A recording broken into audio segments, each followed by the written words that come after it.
Hey guys, this is Screen Zen and I'm Jason. In this video, we're going to get into a review for Everything Everywhere All at Once by Studio 824, one of my favorite studios, so I had high hopes for this and I don't think they let me down. We're going to get into the standouts, the letdowns, and maybe some facts about the film that you might not have known. Everything Everywhere All at Once is a heartwarming, funny action comedy about a family on its last straw and a wife who uses her newfound multiversal knowledge to save her universe and her failing family. Let's get into the good. Definitely their explanation of the multiverse. They use a device which allows them to pull different thems from the multiverse in order to use the skills that they might have acquired over their lifetime. And in order to get there, they have to do certain things to get closely aligned with that version of themselves. This multiverse in anything, the MCU, even like the DCEU, can get very complicated, but I think this movie did a perfect job of actually explaining what their multiverse was, the device, how it actually works, and even along the way, they gave examples of how it works so that if you're following along, you're not getting confused, because right when the explanation comes, you see the example. Another standout was the acting and actually the switching of the characters as they pull their universal selves into themselves in order to use their skills and abilities. Ki Hoi Kwan, who played Raymond, Evelyn's husband, switching up to be a suave, a gentleman type character, where in our universe that we know him as, he's just a fumbling kind of father who's running around and is kind of weird and doing crazy stuff. So it's good to kind of see that the actors have range even within their own characters, if that makes sense. Jamie Lee Curtis looked like she had a blast playing this. She was actually the adversary,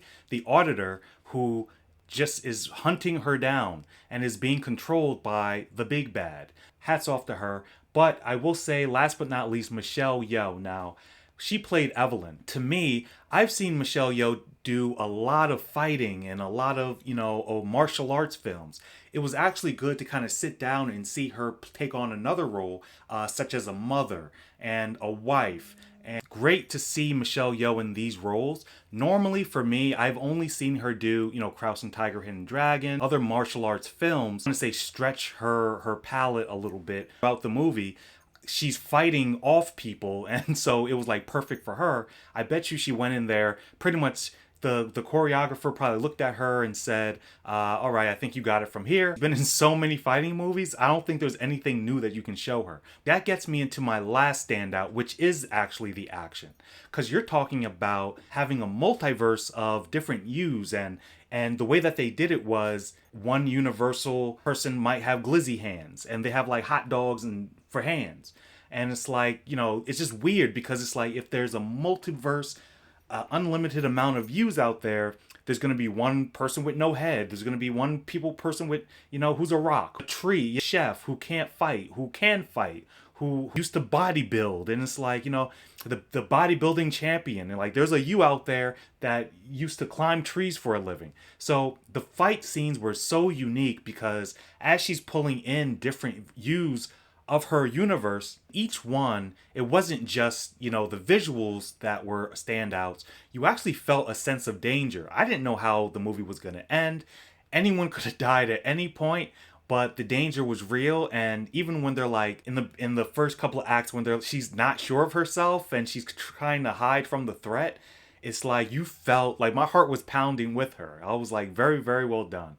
And obviously Michelle Yeoh, martial arts queen. I just expected the fighting to be great because of who she is, and it certainly was. All right, guys, let's get into some of the letdowns. Now, this had a very slow beginning.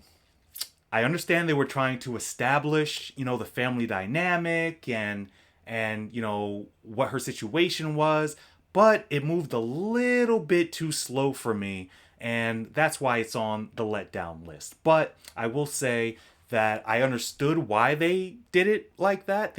You're talking about something that is a complicated multiversal story.